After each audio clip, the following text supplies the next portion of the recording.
Hey there, Newtypes! We are fresh off of a weekend full of competitive Gundam TCG action. We got to see Blurple absolutely dominate the field in both the Japanese worlds and the Newtype challenges in North America. We also got to see a clearer glimpse of what some people are calling the starter deck problem, where the majority of the competitive lists we're seeing making waves in the meta are using cards from the difficult to acquire starter decks 1 to 4. Now, while I may cover the state of the metagame and accessibility of important resources like the starter decks and the exclusive cards within them in the near future, we still need to use the tools and cards we have at our disposal right this moment. So, I hope to present you with a bit of insight and a potential option for you to play without using those starter decks, especially if you're newer to the game and don't have them yet. Granted, the first form is already going up in price, and it's already getting increasingly more difficult to acquire, but some things can't be fully avoided. As always, there is a yap and breakdown of the deck after the commentary and gameplay, so if you want more insight into the build and that's all you care about, feel free to skip ahead. I don't mind at all. Shout out to my LGS and community of players who allow me to set up and record my gameplay. Their generosity and patience is what allows me to record these videos for YouTube. If you like what you see, please consider liking the video and following the channel. If you have any questions, critique, or suggestions, feel free to leave a comment below. I read every single one of them and do my very best to reply. However, if you're listening to this, please just know that I'm glad you tuned in at all. But that's enough yapping. Let's get this mission started. Alrighty, dice roll time. My opponent rolls an 8, I rolled an 11. I win the die roll, therefore I am going to go second.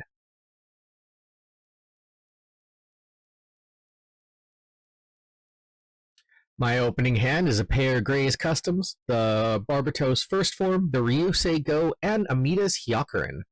It's a great hand as far as I'm concerned, so I opt to keep it. My opponent also keeps his opening hand, so we are just shielding up and getting ready to battle. Opponent draws, plays a resource, and passes the turn. I draw a wingzero here, but I do have my Grey's Custom to play out and pass my turn. My opponent is at level 2 now, and he does have a level 2 play, which is the Zwart. I draw another wingzero.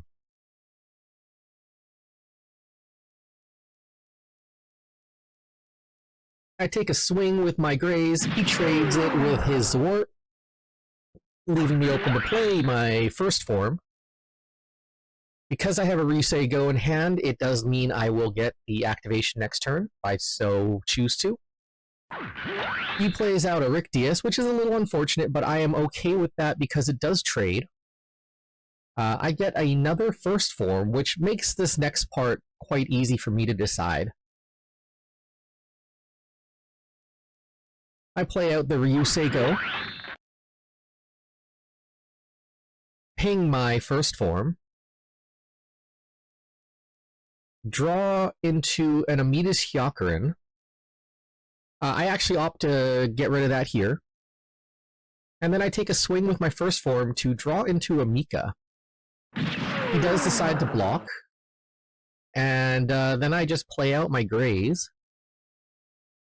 And I pass my turn. He plays out a Zaku 2. And then the Shenlong Gundam. So we know he is now green-white, very much likely green-white Shenlong Wing. I drew Hyakurin. My opponent tapped out. I play the first form. I play out Mika, and I decide I'm going to ping his Shenlong.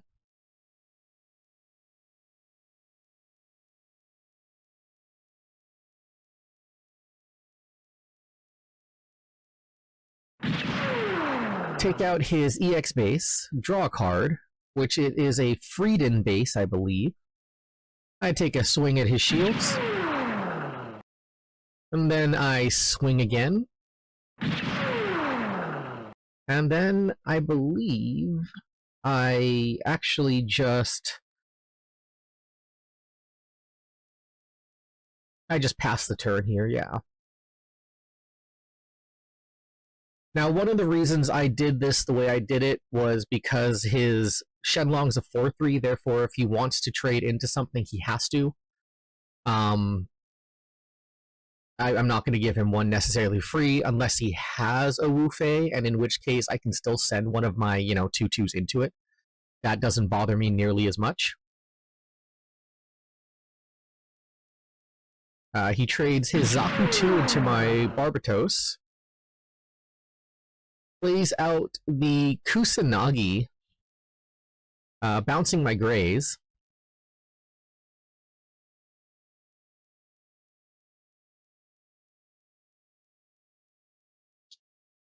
And then he makes the trade into my Ryusei Go and breaks my EX base and plays down a Launcher Strike.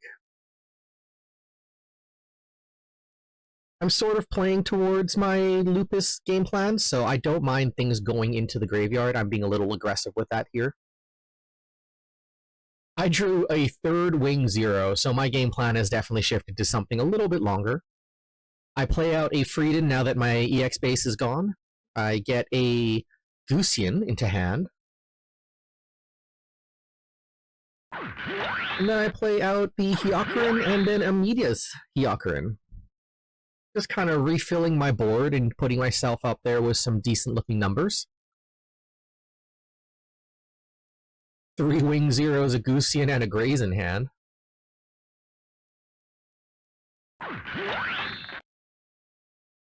He plays Hero onto the Wing Gundam.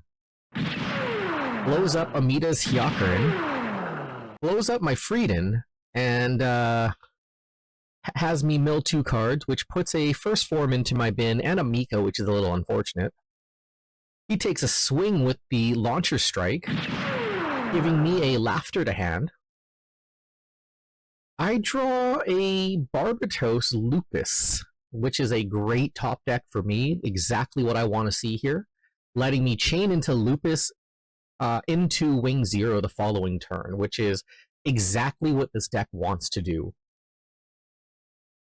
I decide I'm going to go check my trash, see how many cards in there. I have a total of 7 cards right now, which is pretty much where you want to be with this deck, with this build especially.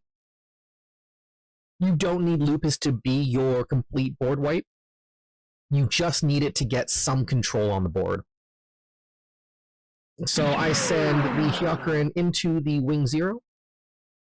Or sorry, not wingzero, the Wing Gundam. Getting rid of it from the board, and then I play Lupus. And having 8 cards in the trash, it does allow me to get rid of his launcher. So I exile 3 cards from my trash, deal 2 damage, and then I do it one more time, leaving me with 2 in the bin, so just short of a 3rd activation. He does read the card just to make sure it does exactly that. It is, still somewhat of a new card, and I think it caught him by a little bit of surprise at how good that was. But I get my Lupus out, I do my thing, and then I pretty much just pass the turn here. He plays out a Rick Dom and then a Wing Gundam. And then passes the turn to me. And this is kind of what you want to see here, because now you're just dropping big bombs on board. I am at my level 8. I have 3 wingzeros in hand, so the natural order of things is to just drop a wingzero onto the board, get rid of that Rick Dom, and start chunking my opponent's life away. So here's that wingzero. We take out that Rick Dom. And then I make the swing with the Lupus, take out his base, and I pass my turn. At this point, Lupus has done his job, and I have another pair of wing zeros in hand, so I'm feeling pretty good about where I stand with things. Doesn't look like my opponent found a pilot yet, so he plays out an underground desert base, tries to get himself a new card.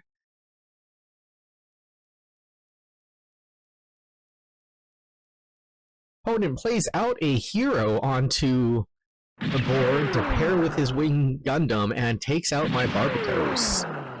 Does get the breach on me, and then plays an Ultron.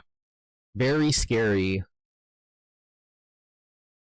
I did draw a second adapt, which is pretty perfect for me, which will allow me to get rid of his wing Gundam without much of a fuss. So I have a couple options in hand. I had the options in hand ahead of time, but this way allows me now to draw more. So I ping his wing Gundam, bringing it to 6 damage. I hit my own adapt.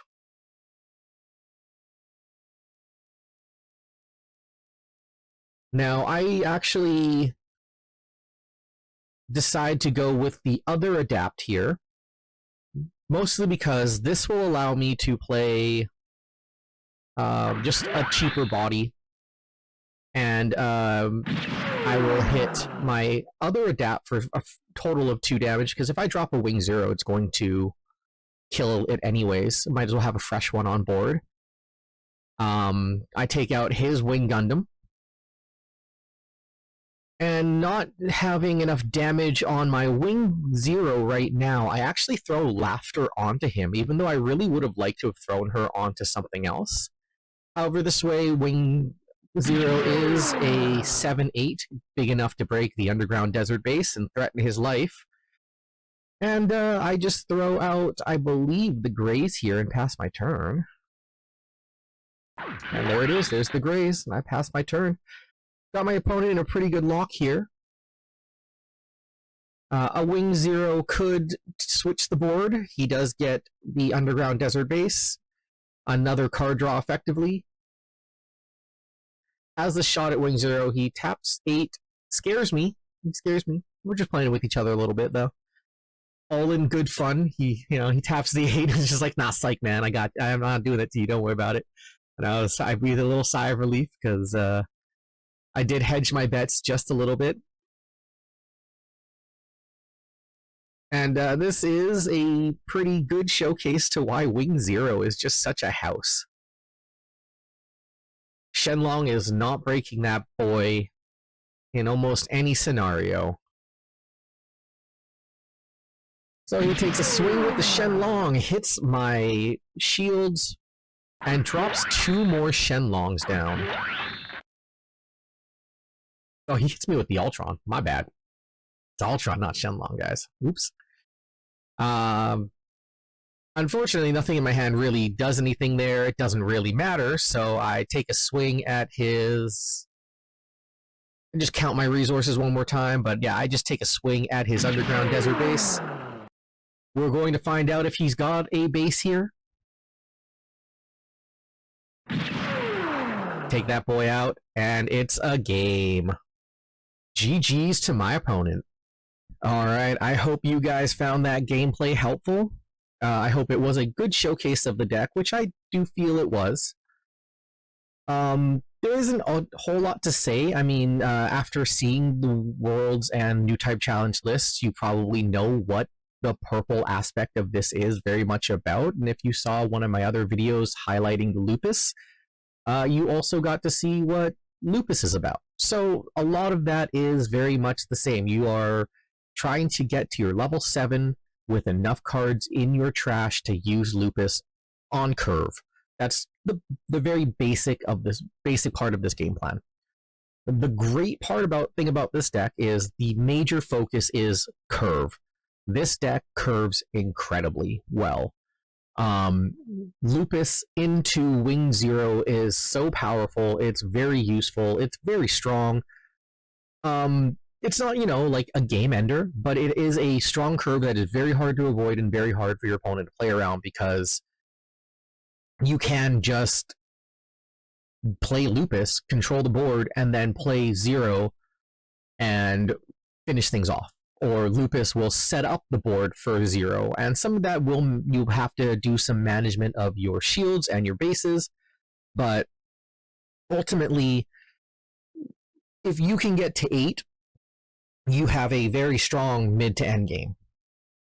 Now, the key features of the deck are probably the units you see on screen. The major ones I want to bring up is Amita's Hyakurin, the Ryue, and the Adapt. They have a 4 HP stat line, which means they can survive wingzero, which means they set up this deck incredibly well. Never mind, and you don't normally see them in Blurple necessarily. I think you might see Ryue every now and then, and some people might be running the Hyakurin, but you don't really see Amita's Hyakurin. And I think that, personally, I almost want to see more Amita's Hyakurin after playing this deck, and probably maybe dropping the Hyakurin to 2 only, just because that 3-4 stat line is huge. Having just a set of cards from Amita's Hyakurin to the Adapt to the Ryue to even the Gusian Rebake that survives wingzero means this deck is very resilient to itself. The other thing is wingzero and Laughter. These 2 cards are high maneuver nightmares for your opponent, and just being able to, maybe set up a board where you drop a wingzero and you have something that gets damaged from wingzero, and then the next turn you can pair Laughter onto it, swing with wingzero for high maneuver, swing with Laughter for high maneuver, and absolutely just not really worry if Laughter gets killed, because it's again filling up your graveyard to help Lupus do what it wants to do. You also are, as you probably noticed in the video, are being very aggressive with trades. Your catch-up mechanic is your Lupus and your wingzero. They are your high-value trades. They are the things that are going to make up your card advantage. They are the things that are going to make some of your bad trades early be better, because those bad trades are a little bit better than you would imagine, because they are giving you that secondary resource from your trash to make Lupus better. I chose Frieden instead of the Hodorubi in this build, because I did feel at some points that I didn't always want to trigger Ryue, and sometimes I didn't have the curve to really do Frieden, and I didn't want to use my EX resource a lot of the time because I am playing towards wingzero. And seeing multiple of this card in your hand is actually more likely than you think, because you do cycle pretty well with the Ryusei Go, and you do cycle fairly, or you do draw actually with the first form.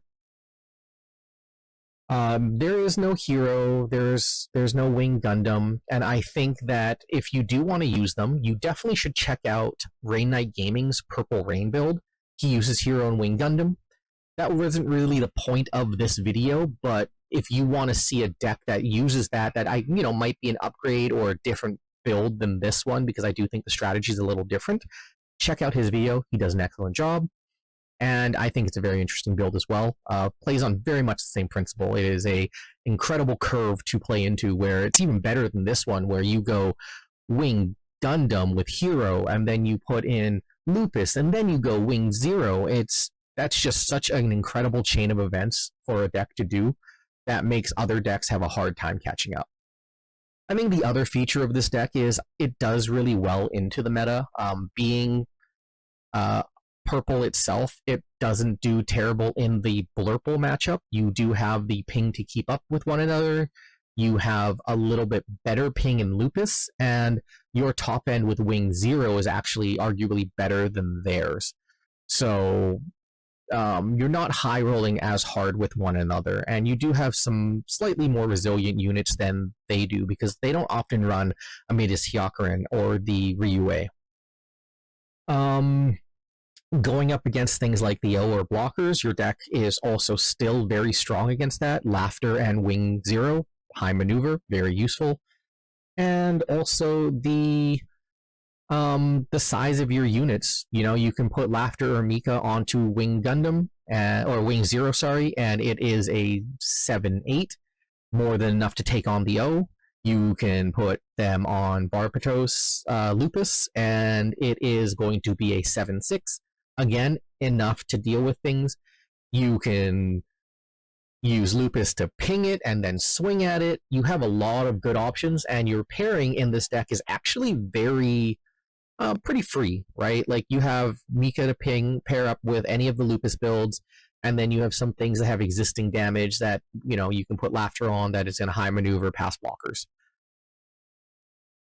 All in all, I think this deck is very solid. I think it's very worth using as is. And you can still make changes. You can run Hodorubi instead of Frieden. You can even run the Isaribi. I know people have been doing that. You can run Underground Bases even if you want, if you just don't care. As you saw, I didn't even need the Frieden necessarily until later, and I still had 7 purple units in my trash when I wanted to use my Lupus. So 7 is kind of the metric, and I think you have enough cards to get you there. And in this build, you're not reliant on Lupus getting really more than 2 activations when you play it on curve because you have wingzero to follow up. And then you can rebuild for the next Lupus, which is also, I mean, just another line of play. But I think that's enough of the yap for now. I will see you in the next one.